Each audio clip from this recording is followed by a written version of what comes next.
From Lagos, the nation's commercial capital, this is the News at 10. Live from Channels Television. Reporting tonight, Ijoma Unyato.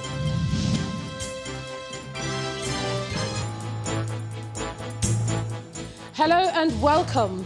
Senate steps down 2020 budget consideration, raises concern over omission of 186 billion naira for health sector, lawmakers to meet NCDC over mysterious deaths in Bonny Island, Rivers State. 63 more persons test positive for COVID-19 in Gombe State. Members of state executive and legislative arm are also on the list of new patients. Protests continue across states over rising cases of rape and abuse of the girl child.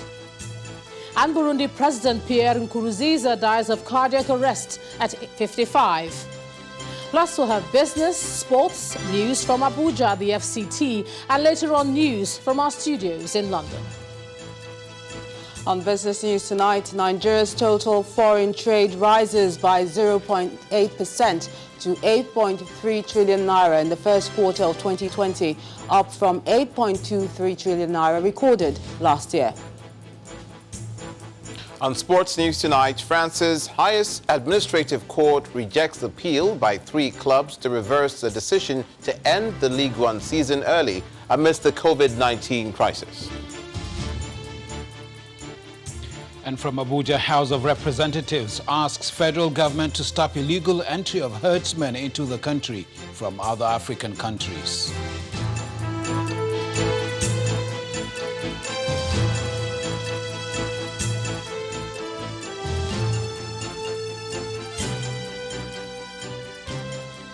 The Senate is stepping down the consideration of the revised 2020 budget because of the omission of 186 billion naira from the budget intended for the health sector. The amount is part of the 500 billion naira intervention fund for COVID-19 in the appropriation bill. Our correspondent Linda Akigbe reports. The Senate planned to begin consideration of the revised 2020 budget at the resumption of legislative proceedings for the week. But this is not to be, as the chairman of the Committee on Appropriation informs his colleagues that the sum of 186 billion naira was omitted from the revised budget for the health sector. We put a call to the minister, explain to the minister that there's a need. If actually they want this money to be spent, there should be a letter telling us to include that into the bill. Then she promised that she was going to send a letter yesterday, and we waited to the end, up to the end of business yesterday. That letter has not come. We are supposed to have the entire bill presented to us. When we simply put figures without a document supporting the inclusion, somebody will say we are padding the budget. Meanwhile, the Senate is making progress in amending the enabling law of the Petroleum Product Pricing Regulatory Agency, PPPRA, to ensure it remits 5% user pump price of diesel and petrol for road maintenance. The Federal Road Maintenance Agency Act provides that the PPPRA shall remit 5% user pump price of diesel and petrol for road maintenance in our country. Unfortunately, 13 years after this promulgation, PPPRA has refused to remit the said 5% user pump price of diesel and petrol. As a result, over 870 billion naira is owed by PPPRA for road maintenance in our country. In a hearing room inside the National Assembly, the Senate committee is meeting with key government and non-governmental organizations involved in drug administration, management and control.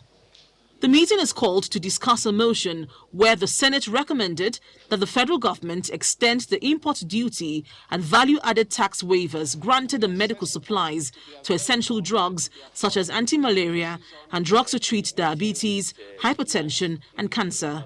If import duty is made free for all, then the imported drugs will start competing with the patriots. I will call them patriots local manufacturers. The only remedy you can give Nigerians is that these drugs should be imported freely, with every tax, so that some people who will feel importing them via air, bringing them in any means that within these 6 months, so there will be competition and bring down the drugs. The committee says it would hold more meetings with NAFDAC, customs and non-governmental organizations to find a solution on how best to provide sufficient drugs for Nigerians, at the same time protect local manufacturers of drugs in the country. Linda Akibe, Channels Television News. Members of the upper legislative chamber have also directed the Senate Committee on Health to meet with the Nigeria Center for Disease Control over the mysterious deaths recorded in Bonny Island in Rivers State. That directive is in response to a motion presented by Senator Betsy Apiafi calling the Senate's attention to the situation. Senator Apiafi noted that in the last week of March 2020, there were large quantities of dead fish around the shores, and less than 6 weeks later, mysterious deaths have been occurring on Bonny Island.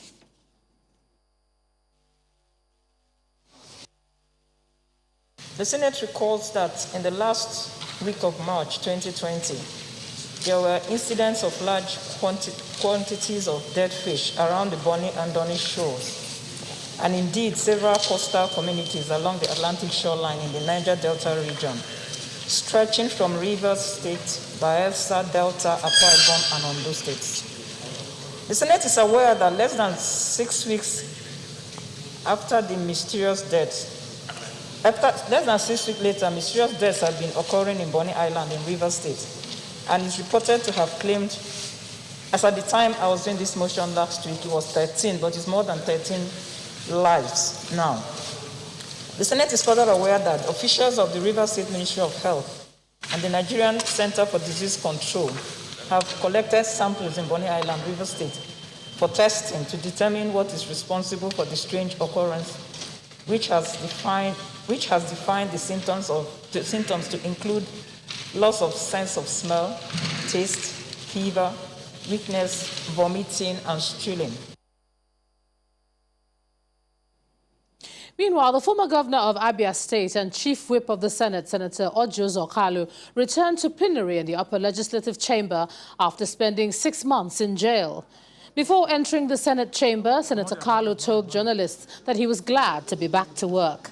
Senator Kalu had been serving a 12-year sentence but was released following an order of the Federal High Court. He was convicted in December 2019 for misappropriating 7.65 billion naira belonging to the Abia State government.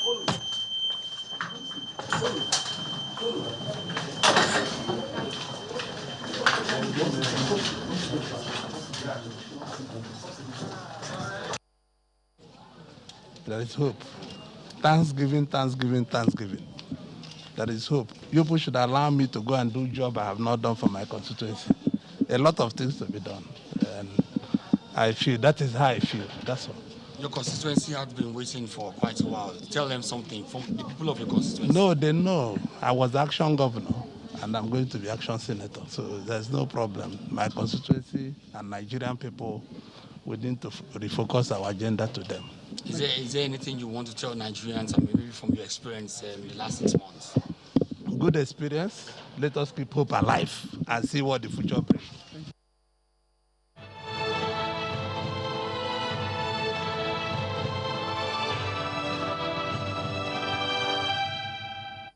Three commissioners, 5 members of the State House of Assembly, and a special advisor are among the 63 new positive cases of COVID-19 in Gombe State.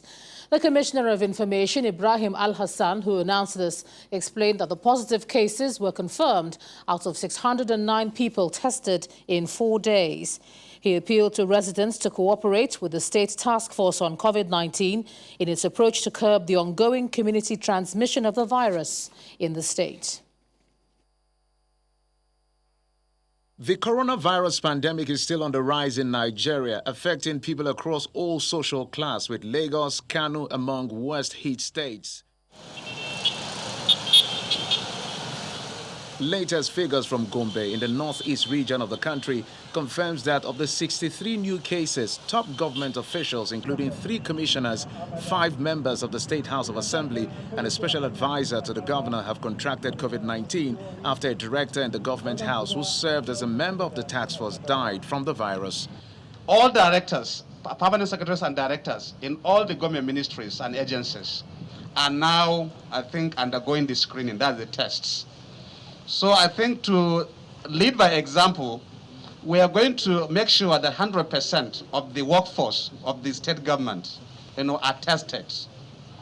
And therefore, the members of the press are not accepted. We want to please advise you as well to submit yourselves for testing. The chairman task force on COVID-19 raises concerns over an active state of community transmission in Gombe while appealing to residents to cooperate with the government to contain the spread. We have now established that there is community spread of COVID-19 in Gombe State.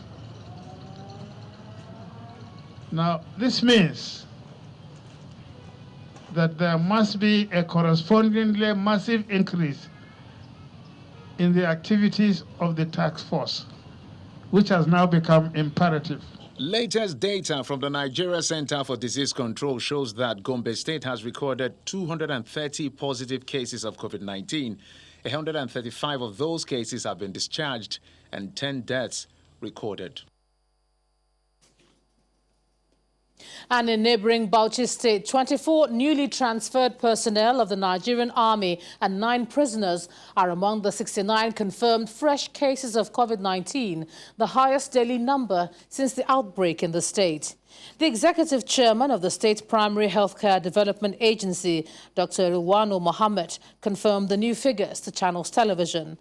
In the meantime, the state had since lifted lockdown restrictions about 3 weeks ago. And in Kaduna State, northwest Nigeria, Governor Nasir El-Rufai has ordered the reopening of churches to conduct services only on Sundays, and mosques are allowed to conduct Jumat services only on Fridays. This is subject to compliance with safety guidelines and stipulations.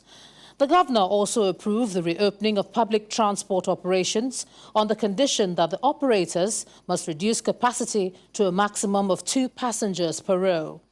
In a statewide broadcast today, Governor El-Rufai also approved the reopening of hotels, but with their restaurants and bars offering only room service. Restriction of intrastate movement is lifted, subject to a nighttime curfew of 8 p.m. to 5 a.m. Number 2, businesses can reopen, subject to the provision of thermometers for temperature checks, sanitizers or hand washing equipment, and physical distancing measures within all facilities. Working hours will be from 9 a.m. in the morning to 3 p.m. in the afternoon. 3, church services are allowed only on Sundays, and mosques are allowed to conduct only Friday Jumat services for the time being, subject to compliance with the safety stipulations above. Number 3, transport operators must reduce capacity to not more than 2 passengers per row and not more than 50% of bus capacity. Supermarkets and providers of personal services such as hairdressing and barbing salons can reopen, subject to satisfying health protocols. Hotels can fully reopen, with their restaurants and bars offering only room service. And elsewhere, Governor Abubakar Bello has eased the lockdown imposed by the Niger State government to contain the spread of coronavirus, even as the number of confirmed cases rises to 46. During a press briefing at the government house in Minna, the state capital, Governor Bello says there will be no more lockdown days and the restriction of movement will only be from 10 p.m. to 4 a.m. Banks, markets and business places are also to resume fully, while all internal security checkpoints are to be dismantled. All interstate travels are to be eased and the internal security checkpoints should be dismantled. The ban on commercial motorcycle operators shall remain. Public motor parks and other public transportation centers must continue to abide by the guidelines issued by the Ministry of Transport for their operations. police and other security agencies to arrest and prosecute anyone not wearing face masks in public places within the state. The State Ministry of Education is directed to liaise with all stakeholders in the educational sector towards developing a workable strategy for the reopening of our schools. In part 2 of the break, pregnant woman, 5 others die in Yobe State after windstorm blew off a telecommunication mast in Fune local government area. That's in a moment. Do join us again.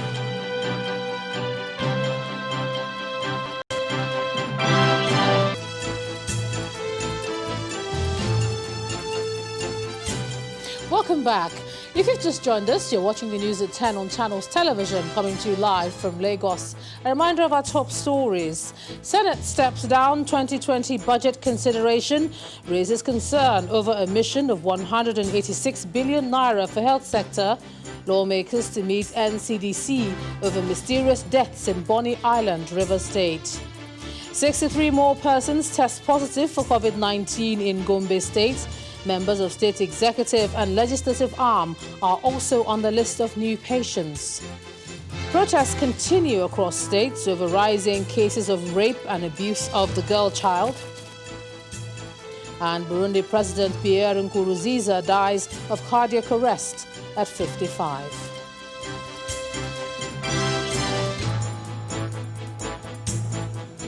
Our website, channelstv.com, has more information on our top stories and others. Subscribe and watch Channels Television's live stream on YouTube and other social media platforms using your mobile device browser, or you can download the Channels TV app for Android and iOS devices from their respective stores. You can also watch us via your smart TV platforms on Apple TV, Android, Fire TV, and Roku as well. The Presidential Task Force on COVID-19 is asking traditional and religious leaders to lead the next level of community advocacy to reduce the spread of the virus. During an emergency meeting of stakeholders on COVID-19, the National Coordinator of the PTF, Dr. Sani Aliyu, explains that the virus has spread to communities, underscoring the need for engagement and sensitization at that level. Dr. Aliyu explains that advocacy will also include house-to-house tracing. We are now moving into a new phase of the pandemic. The virus has escaped. It has escaped into the communities. The only way we can stop this is to work very closely with you to push through the issue of education and the knowledge about how to protect ourselves and our communities. This is a virus that does not have a vaccine, and that's why we need your support, Royal Fathers. We need your support to push through that message to the communities.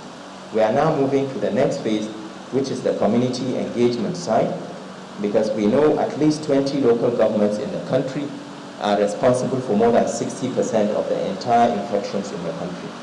And a lot of those local governments are here in the FCT, and in Lagos, and in Kano, and a few other states. And our aim is to start doing targeted interventions in those local governments, to push through a lot of testing, to start pushing through house-to-house search for these cases and testing them, people who have symptoms, to make use of the facilitators at the local government level to provide us with information. And once people are tested and they are positive, we bring them out of the communities to stop transmission and isolate them and provide them with whatever they need for the period of isolation. And now to the judicial angle of the pandemic. The Ekiti State government is suing the Attorney General of the Federation, Abubakar Malami, over the legality of his directive prescribing virtual court sittings to heads of courts and federal and state levels. In the suit filed through the Office of the Commissioner for Justice, Ekiti State is asking the Apex Court to issue an order striking down the directive relating to virtual or remote court sittings. It also wants the Supreme Court to nullify the directive to the extent that it's binding on the state courts and other subordinate courts in Ekiti State. The Attorney General of Lagos and Ogun states who have implemented virtual court proceedings were also listed as second and third defendants.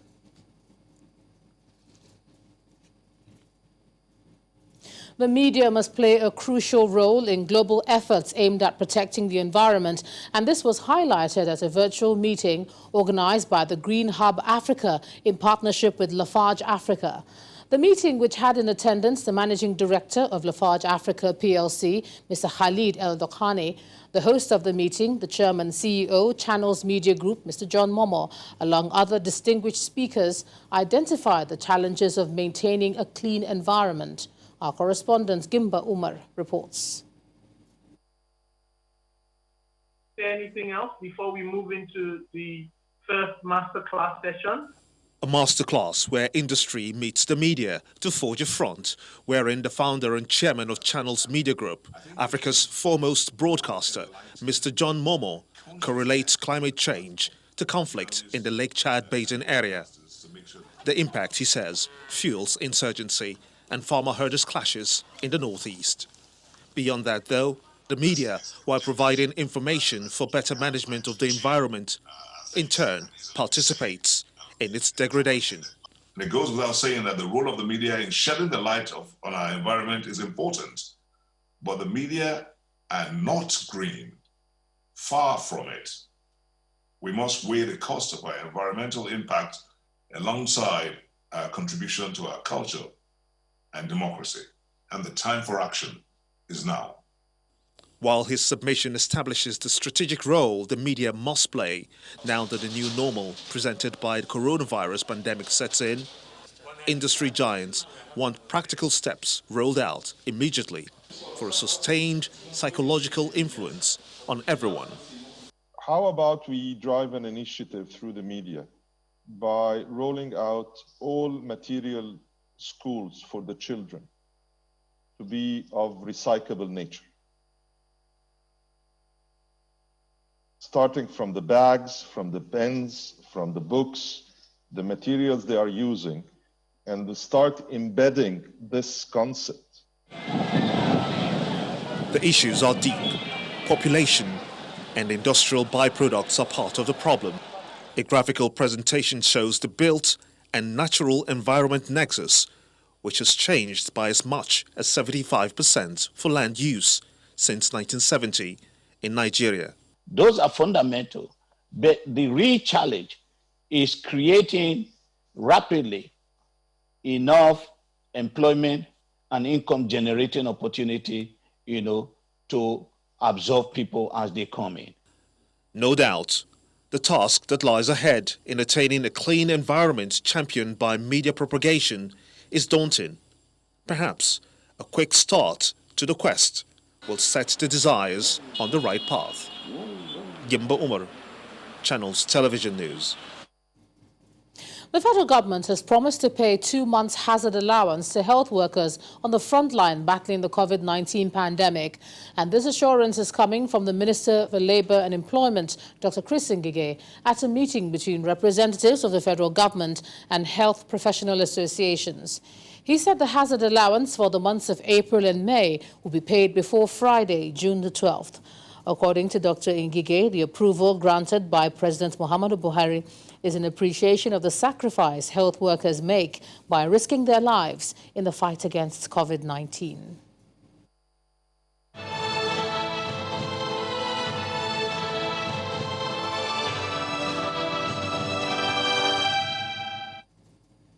It's perhaps clear now how the different political parties contesting the Edo State governorship election will conduct their primaries.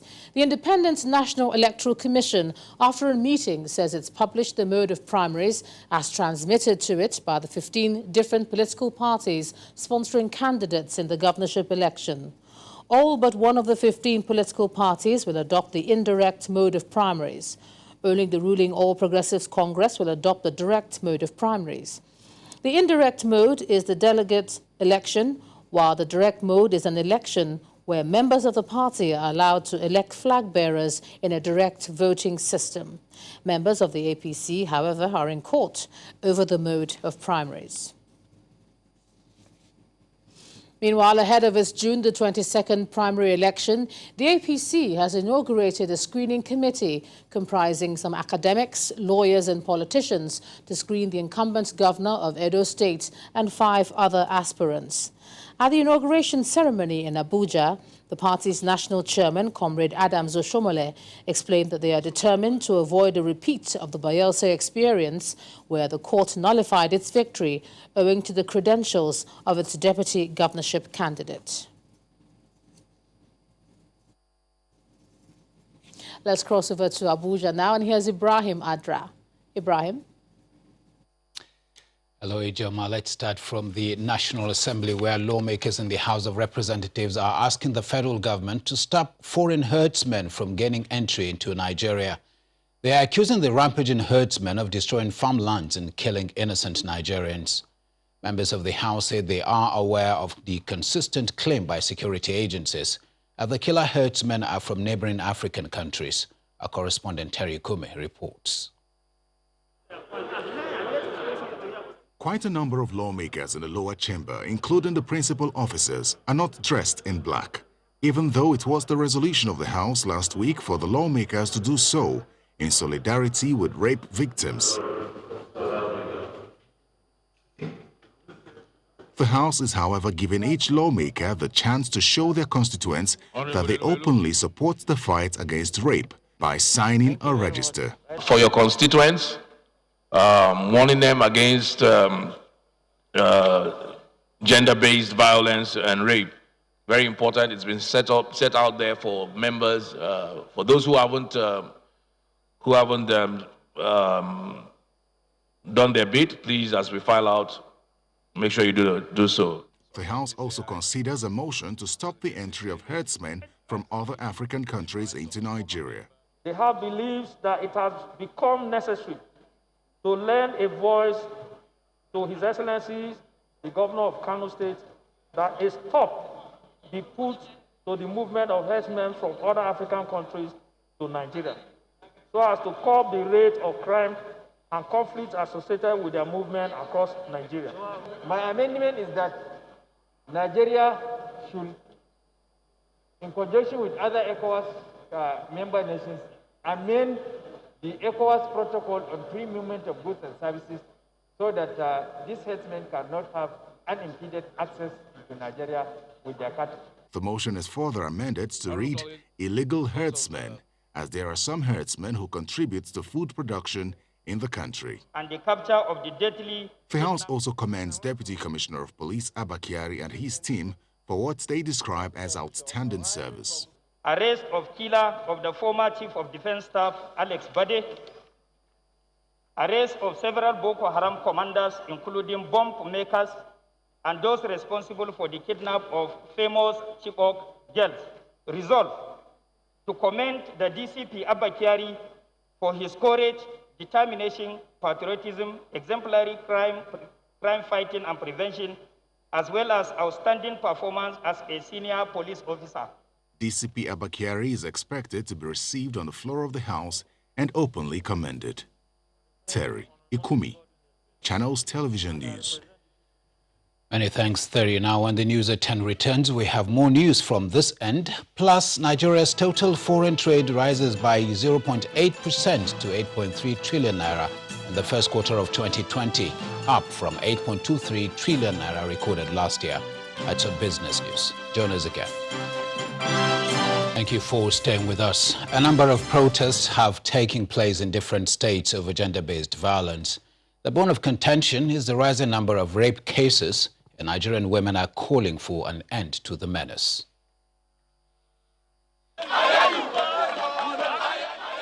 It's a word most foul in meaning and connotation, rape.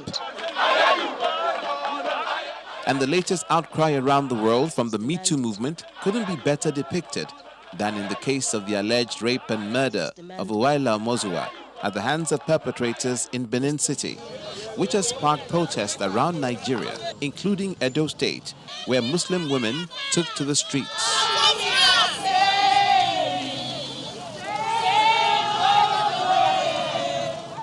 The The baton is carried in Kwara State, where non-governmental organizations and the state government came together to state their position. We also want the establishment of sexual assault referral centers in Kwara State, backed up with coordinated, sustainable, funded support system. This is something that is happening. We cannot hide from it. People are getting assaulted, people are getting raped. And where it starts from is from our homes. Because if you give birth to a child and there's no proper monitoring, there's no proper protections, there's no how, it will not lead to bad habits at the end of the day.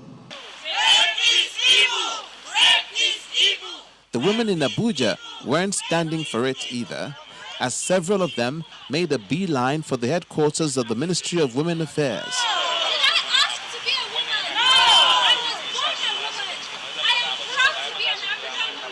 You hear stories of people going to the police station to report cases of rape and then they dismiss it like it's nothing. We want people to start being held accountable to rape.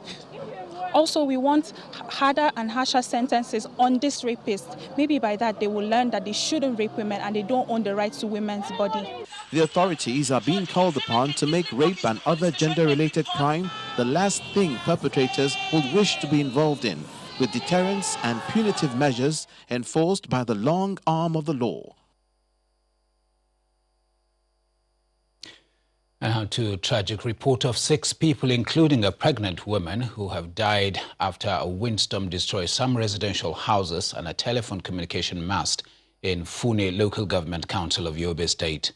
A resident told Channels Television that the incident occurred on Monday evening at Milbiar village, about 35 kilometers away from Damaturu, the state capital. 3 victims killed by the falling communication mast were from the same family, while the other 3 were killed in their houses. The caretaker chairman of the local government council, Abubakar Kolere, had earlier visited the scene to commiserate with families of the victims. Our 200,000 installed capacity micro, small and medium enterprises shared facility has been commissioned at the Zakibiam International Yam Market in Ukum local government area of Benue State. The Vice President, Professor Yemi Osinbajo, inaugurated the facility today as part of the federal government's job creation scheme to curb food waste. Professor Osinbajo performed the ceremony in a virtual meeting with Governor Samuel Otom, who was on ground to drive the process. Traders at the Zakibiam International Yam Market make sales in large quantities, with an average of 30 trucks carting away at least 5,000 tubers almost every day. Leveraging on this booming enterprise, a federal initiative aimed at boosting food production and job creation establishes a 200,000 installed capacity micro, small and medium enterprises shared facility. Beneficiaries of the initiative gather for the official commissioning. Governor Samuel Otom, traditional rulers and representatives of the yam dealers are joined by Vice President Yemi Osinbajo and his team in Abuja via Zoom. It's a laudable initiative, but in order to realize the long-term goals, the governor underscores the need for improved security to enable more farmers return to work. My advice is that we should take on the entire agri value chain. This alone can provide millions of jobs to our youth. The Vice President explains the reason for establishing the MSME shared facility. The idea was to provide a meeting point in every state between the regulatory or approving authorities and small and medium-scale businesses in every state. So at such an event, the MSMEs bring their problems and challenges to the regulatory authorities, and the authorities can then offer on-the-spot services and advice to the MSMEs.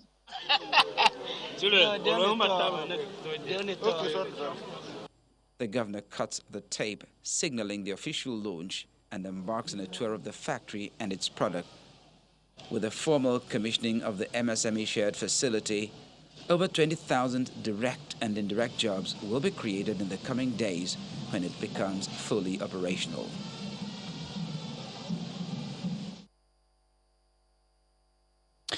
That's all from here. Let's rejoin Ijoma in our Lagos studios for the rest of news at 10.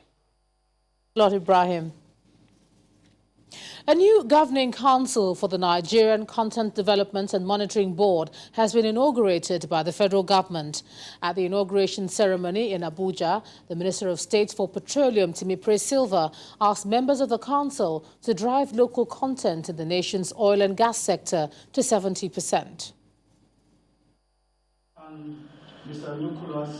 The Minister of State for Petroleum and the Executive Secretary of the Nigerian Content Development and Monitoring Board are in this hall for the inauguration of the new Governing Council of the Nigerian Content Development and Monitoring Board, NCDMB. We are delighted that... In his opening remarks, the Executive Secretary of the Nigerian Content Development and Monitoring Board highlights the significance of having this council in the face of the COVID-19 pandemic.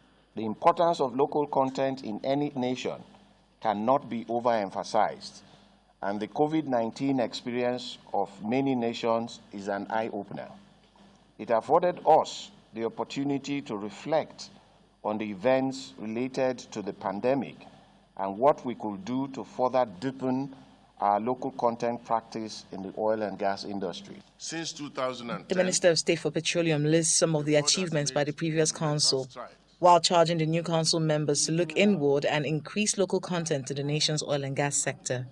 In the midst of so much uncertainty around COVID-19 pandemic and instability in the world oil market, we must look inwards to explore all opportunities to diversify and insulate our economy from external shocks. Most of the tools that we need to achieve the desired targets, to a large extent, we have those tools. For instance, we have an enabling law which help us to continue to push the boundaries. One of the indicators for us to get to that target is FID on major projects. The Nigerian Oil and Gas Industry Content Development Act came into effect on April 22, 2010. Officials of the Nigerian Content Development and Monitoring Board say there has been more local content in the oil and gas sector this last 1 decade due to the tireless efforts of the board and its council members. A pastor in Delta State has died of COVID-19 complications after he was allegedly smuggled into a private hospital in Sapele. Pastor Wilson Okotie reportedly died Monday night while awaiting evacuation after the hospital was closed by the Delta State Ministry of Health monitoring team. The team, led by Dr. Richard Ikugu, had stormed the hospital premises following a tip-off and sealed it after finding out that 2 patients were being treated for coronavirus. Let's take a look at some business news now. Here's Melinda Akinlami.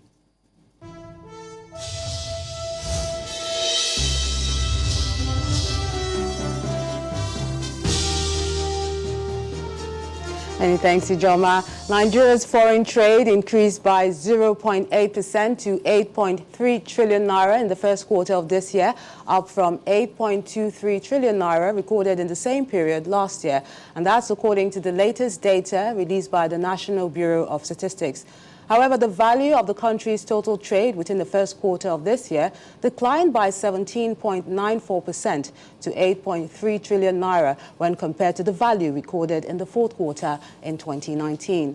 A closer look into the data shows that Nigeria recorded its lowest export value in 8 quarters since it recorded a total of 3.91 trillion naira in the fourth quarter of 2017. The World Trade Organization, WTO, has accepted the nomination of Dr. Ngozi Okonjo-Iweala as one of the candidates for the office of the Director General of the organization. And this comes after Egypt objected to her nomination, citing it as late against the deadline of November the 30th, 2019, for African countries to select their candidates. However, the WTO explains that nominations are still open till July the 8th. President Muhammadu Buhari had on June the 9th nominated Dr. Ngozi Okonjo-Iweala for the post of the WTO Director General to succeed the current Director General, Mr. Roberto Avedo, who has announced that he will step down on August the 31st. Some company news now. Leading cement manufacturer Boa Cement PLC has announced a 25.1% increase in revenue of 54.0 billion naira in its first quarter financial result as at March the 31st. The industrial giant, which is Nigeria's third largest listed company by market capitalization, also recorded a 15.7% increase in its profit before tax, which grew to 20.1 billion naira, while its profit after tax surged by 26.2% to 19.8 billion naira within the period, backed by consolidating key markets, increased capacity, and a growing market acceptance of its products. At the same time, the cement leader recorded 16.7% rise in earnings before interest, taxes, depreciation, and amortization, which stands at 24.6 billion naira.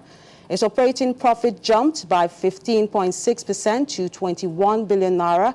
Earnings per share grew by 26.1% to 58 kobo, while cement volume dispatch also went up by 20.0%. The company's managing director and CEO, Mr. Yusuf Binji, says the excellent first quarter financial results, which comes amid the COVID-19 outbreak, is yet another milestone for the company since its listing on the Nigerian Stock Exchange.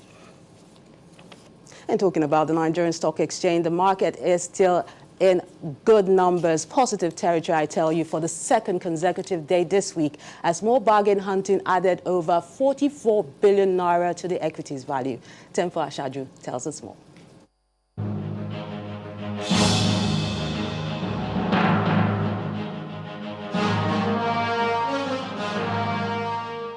Thank you for joining us on the Stock Market Report.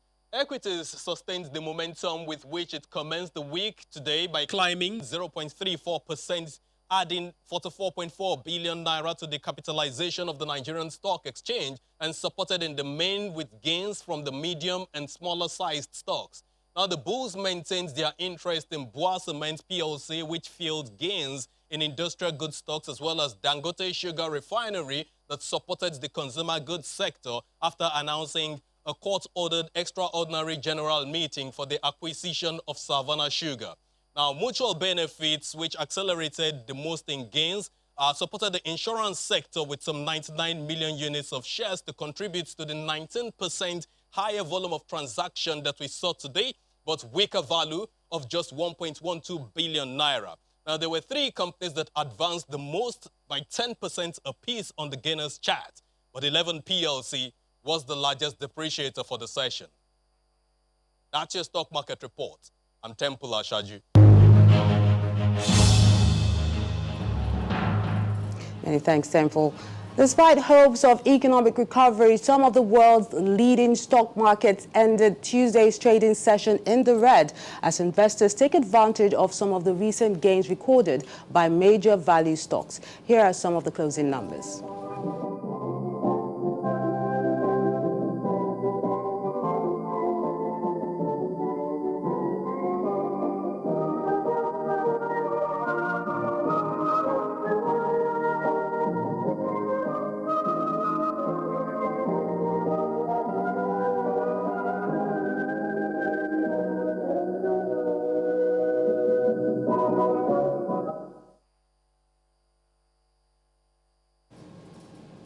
Let's hope we'll see more green numbers tomorrow. It's back to you, Joma.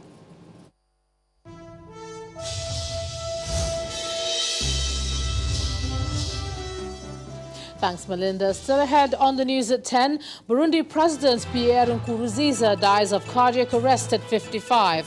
Plus more stories from our London studio in Around the World in 5. Please stay with us. Welcome back.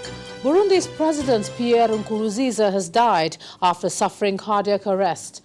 The 55-year-old had been admitted to hospital on Saturday after feeling unwell.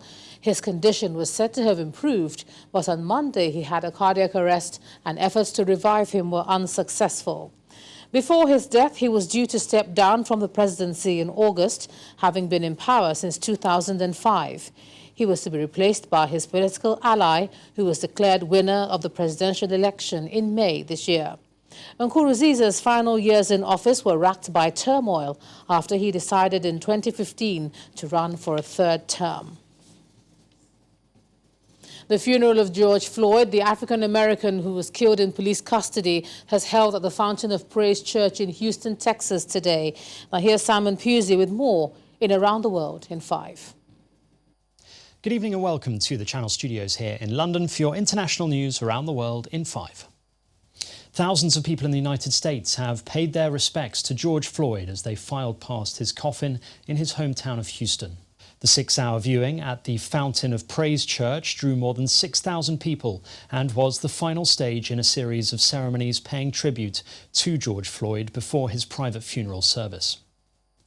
The US House Speaker Nancy Pelosi and Democratic members of Congress have also paid their respects by kneeling for 8 minutes and 46 seconds in the Emancipation Hall of the US Capitol, the duration that the Minneapolis police officer kneeled on the neck of George Floyd as he died. The police officer Derek Chauvin, who allegedly killed George Floyd, has made his first court appearance in Minneapolis. A judge ordered for his bail to be raised from $1 million to $1.25 million. Moscow has begun to emerge from a strict coronavirus lockdown, despite Russia seeing thousands of new cases every day, as the World Health Organization has warned the pandemic is worsening worldwide. Moscow's nearly 13 million residents are now free to go outside when they want, use public transport and travel across the city without restrictions. Yet this reopening has occurred despite a record number of infections which are reported globally, with 136,000 cases in 24 hours. That's according to the WHO. North Korea has said it will cut off all inter-Korean communication lines with the South, including a hotline between the two nations' leaders. The North has said this was the first in a series of actions describing South Korea as the enemy. Daily calls from a liaison office located in the North Korean border city of Kaesong will cease from Tuesday. North and South Korea are technically still at war because no peace agreement was reached when the Korean War ended in 1953. Military jets have bombed several villages in rebel-held northwestern Syria in the first such airstrike since a Turkish-Russian deal produced a ceasefire over 3 months ago that halted major fire. This footage shows smoke rising from the village of Tanjira in the countryside of Hama province during what was said to be airstrikes carried out by government-backed Russian forces. Hundreds of civilians have fled, fearing a wider resumption of airstrikes in Syria's last rebel stronghold. Hong Kongers have attended a rally in the city's central financial district, marking 1 year since a massive demonstration that sparked months of pro-democracy protests. The organisers of last year's huge rallies have called on the government to lift anti-virus restrictions on public gatherings to allow Hong Kongers to march once more. Yet the coronavirus ban is not the only thing holding protesters back, with China's plans to impose an anti-subversion law looming over the city. The mayor of South Africa's biggest city, Johannesburg, has gone into self-isolation after a member of his staff tested positive for coronavirus. A statement from Mayor Jeffrey Makubo's office said he was taking the precautionary measure until the results of his tests are known. South Africa has the highest number of confirmed coronavirus cases in the continent, with over 50,000 confirmed infections so far. One person has died after most parts of Ghana's capital, Accra, were flooded overnight following torrential rains. Ghanaian soldiers and staff from the National Disaster Management Organisation have been rescuing residents whose homes have been destroyed by the floods. Last year, the World Bank approved a $200 million funding for a flood and waste management for communities in the Accra region, but not much has yet been done to end the flooding. In the capital of Bangladesh, Dhaka, about 1,000 garment workers have demanded overdue salaries amid the coronavirus slowdown. Although hundreds of garment factories reopened at the end of April after a weeks-long shutdown to curb the spread of the virus, many have remained closed. Bangladesh is home to around 4,000 garment factories that employ over 4 million workers. Life for New Zealanders has returned to normal as the government lifted all social distancing restrictions except for border controls after declaring it was free from the coronavirus. New Zealand is one of the first countries in the world to return to normality. The reopening comes after months of restrictions, including about 7 weeks of a strict lockdown in which most businesses were shut and everywhere except essential workers were forced to stay home. And finally, dancers from Britain's Royal Ballet have made a short film in which they perform in London's deserted streets in an attempt to raise awareness about the difficulties faced by the arts during the global coronavirus crisis. The dancers performed outside the closed entrances of some of London's biggest theatres to the sounds of the Rolling Stones' song Living in a Ghost Town. The project aims to raise funds for Acting for Others, a network of 14 charities providing financial and emotional assistance for theatre workers. And that's your international news around the world in 5. Now back to the Channel studios in Lagos. Thank you, Simon. Welcome to Sports News. French club Lille have announced that it will begin training for the 2020-21 season on Monday, June the 15th, and has specified the terms of its return to the training site. The club confirmed a series of virological screening tests will be carried out on the players, coaches, and other staff accompanying them. France's highest administrative court has rejected an appeal by 3 clubs to reverse the decision to end the Ligue 1 season early amidst the COVID-19 crisis. But the court ruled that relegation for Amiens and Toulouse would be suspended. Brazil will have withdrawn its bid to host the 2023 FIFA Women's World Cup. The Brazilian Football Confederation said the government did not consider it wise to offer financial guarantees in the midst of the coronavirus pandemic. And that's it on Sports News. Ijoma, back to you. Thanks a lot, Olumide. And the main news again. The Senate today stepped down consideration of the 2020 budget as they raised concern over the omission of 186 billion naira for the health sector in the 2020 budget. The lawmakers are to meet with the NCDC over mysterious deaths in Bonny Island, Rivers State. And that's the news at 10 tonight. Thank you so much for staying with us. I'm Ijoma Onyato. Do stay safe. Thank you.